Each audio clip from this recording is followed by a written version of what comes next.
Now let's have a look at the director. So the director of this film is Philip Noyce. Now he was born in Griffith, which is a town in New South Wales, but then moved to Sydney at the age of 12.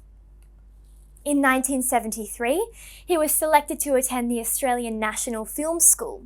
So this is where you really get the start of his career and an indication that his career is going to be a successful one in creating really sophisticated films, which are not only really solid in their technique, but have a really strong message for their viewers.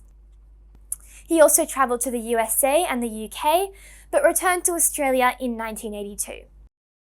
And this obviously then began his focus on the more Australian aspects of movie making, and definitely would have directed him towards the theme of rabbit-proof fence.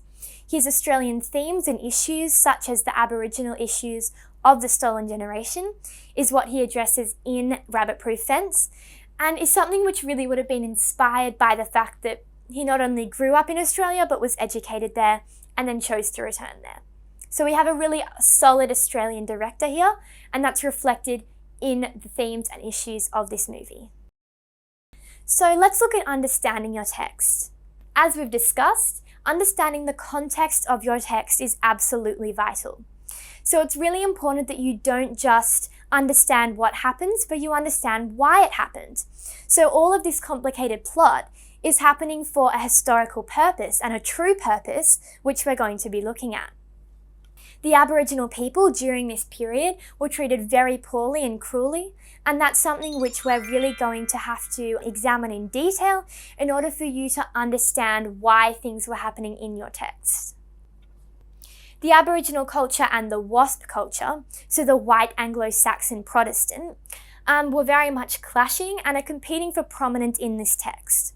So while this text is focusing on Aboriginal people, you also get that sense of the new white culture and the way in which these clashed and really caused problems for each other at this time. So we're going to be looking at these cultural ideas in detail in just a moment. If you look at this quote by director Philip Noyce, you see, Australia is called the lucky country because we always thought there's so much to go round. Well, if that's the case, why were these people locked up behind this fence? So here we see a quote from the director, which really gives you an indication of how serious this issue was. So in this presentation, we're really going to be focusing on the way in which Philip Noyce's movie addresses some pretty serious issues about the Australian history, and a history which has tried to be hidden over time. So he's bringing issues to focus and saying, we can't hide these things anymore. We're not going to pretend we're the lucky country when there are some issues which we really need to be focusing on. So let's look at some issues to do with historical background. The Mogumber mission is something which is focused on throughout the film. Between 1890 and 1958, the Native Welfare Act governed the lives of the Noongar people. And this is an issue which is definitely very important to Australian history and which you really need to understand in order to have a good understanding of this text. So what happened was that this was a two-state run mission camps at Moore River and Carrolup. So basically the idea was that children could be taken away from their families and sent to these mission camps, which were camps run by the church and which really aimed to take away the Aboriginal culture from these children and bring them up instead to be white. So obviously this is a really awful concept and one which is explored throughout this entire movie. So these missions became home to 1/3 of the Aboriginal population. So we're dealing with massive numbers here. So many people were affected. A government inquiry estimates that at least 35,000 children were removed from their parents. So we're dealing with a lot of children here, and we're seeing that this isn't just a small scale issue, but one which was on a massive scale, which Philip Noyce is really admirably saying that we shouldn't hide, that we should address, and really make sure that every Australian today understands so that this doesn't happen again. 10 to 30% of all Aboriginal children born during this 70-year period were removed. So again, we're dealing with absolutely massive numbers, up to 30% of children. Imagine 30% of children today being taken away from their parents when they're born. massive numbers, and it's an absolutely shocking concept that about 1 in 3 children weren't living with their families at this time. This is a term which became referred to as the stolen generation, where an entire generation of children was stolen away from their families, and it's a really tragic issue. Basically, the aim of this policy was to breed out the Aboriginal culture and race in order to make these children white.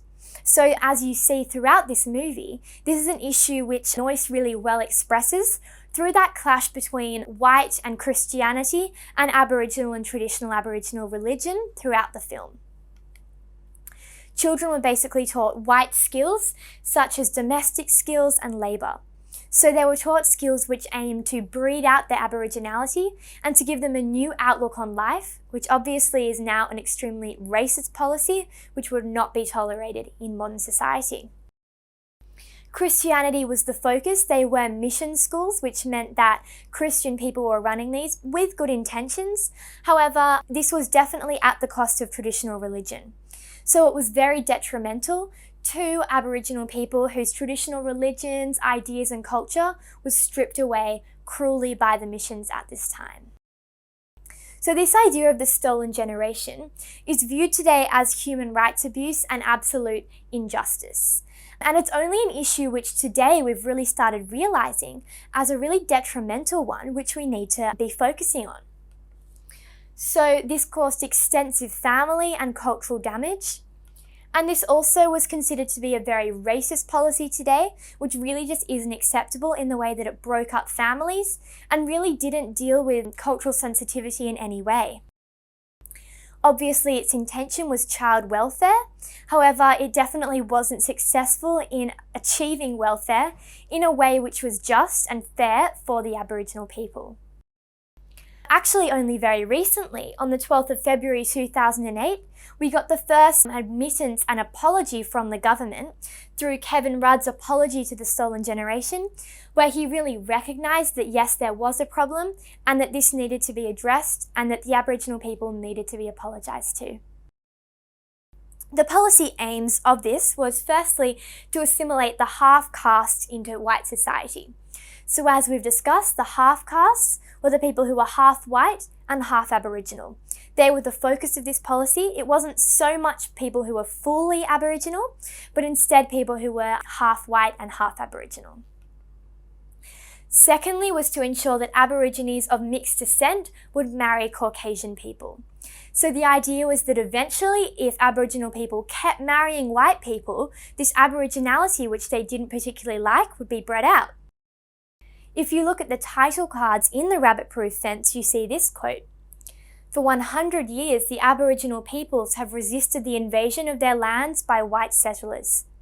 So this quote here really gives you the indication that these issues are being directly addressed in this movie, and that this movie really brings to show some very important issues which have been ignored by Australian film and literature in the past. So Noyce is really bringing out some of these issues in a very obvious way. The policy in practice ensured that children between 2 and 4 were removed forcibly. Some were removed just hours after birth, and the government would do things to their families such as lie that the children had died, however instead be stealing them away. So some really nasty, nasty policies which were really not considered at all acceptable today. Some Aboriginal parents actually chose to send their children away voluntarily because the government told them that if they did this voluntarily, they would be allowed contact with their children. However, this was often just a lie and a way of getting more children into these homes. So obviously dealing with some awful policies here. Birth details and family history were often lost. This is particularly awful for the Aboriginal culture based on the fact that so much of Aboriginality is a connection to the land and a connection to that family and tribe issue. So it was really quite tragic that these children were being taken away and all of their history being lost. If you take a look at this quote from an Aboriginal woman, you'll really see that this issue is a realistic one, which actually affected real people. So this is a real quote. "I got everything that could be reasonably expected. A good home environment, education, stuff like that. But that's all material stuff. It's all the non-material stuff that I didn't have. The lineage. You know, you've just come out of nowhere. There you are. So you see here that this policy really had long-term effects in cutting the ties between Aboriginal people and their families. So it was really quite tragic in the effects that it had on the Aboriginal culture. If you look at it from the other perspective, however, you see this quote from the Protector. So this idea of the official government protectors who would keep the Aboriginal children away from their families to supposedly benefit them. I would not hesitate to separate any half-caste from its Aboriginal mother, no matter how frantic momentarily grief might be at the time. They soon forget their offspring. So you see this very racist quote, which really didn't take into account the Aboriginal feelings and the Aboriginal culture. So this is the kind of background content we're dealing with, and this is what you really need to understand in order to have a sophisticated analysis of the rabbit-proof fence as a text.